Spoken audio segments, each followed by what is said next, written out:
अस्सलाम वालेकुम। तुर्की के अंदर कोरोना वायरस कैसे फैला? तुर्की के स्टोरी कुछ इस तरह है कि एक आदमी यूरोप से ट्रैवल करके तुर्की के अंदर आया था। तो जब उसने अपने अंदर सिम्टम्स देखे तो उसने अपना टेस्ट करवाया तो उसका टेस्ट पॉजिटिव आया था। तो 11 मार्च 2020 को तुर्की के अंदर कोरोना वायरस का पहला पेशेंट सामने आया और इसके 4 दिन बाद ही 15 मार्च 2020 को तुर्की के अंदर कोरोना वायरस से पहली मौत हो गई।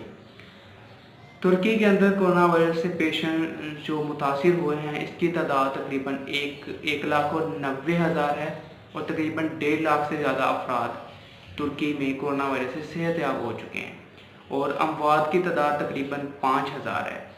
तुर्की अगर मुस्लिम ममालिक में देखा जाए तो सबसे वेल डेवलप्ड, सबसे अच्छा मेडिकल उनका टीम बहुत अच्छी है। तो तुर्की ने कोरोना वायरस के ऊपर बहुत अच्छी तरह काबू पाया है और वो इसकी एबिलिटी भी रखता था बेशक।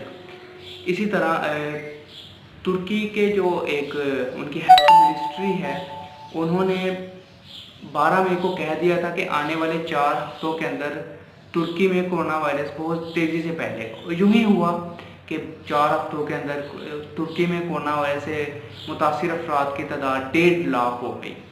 तो ये था तुर्की का थोड़ा बहुत इंटरव्यू। इसके अलावा तुर्की जो है उसने भी कोरोना वायरस की वैक्सीन बनाना शुरू कर दी है। उसने भी कहा है कि हम आने वाले कुछ दिनों में शायद कोरोना वायरस की वैक्सीन बना लें। खैर आई डोंट नो कि ऐसा मुमकिन होगा क्योंकि हर तकरीबन 50 से ज़्यादा ममालिक तो ऐसे हैं जिन्होंने कोरोना वायरस की वैक्सीन बनाने का दावा कर दिया है, लेकिन अभी तक कोरोना वायरस की वैक्सीन सामने नहीं आई।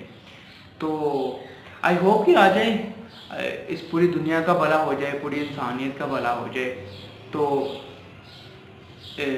अल्लाह ताला तुर्की को अपने हिफ्ज़-ओ-अमान में रखे, पूरी दुनिया को अपने हिफ्ज़-ओ-अमान में रखे। अस्सलाम वालेकुम।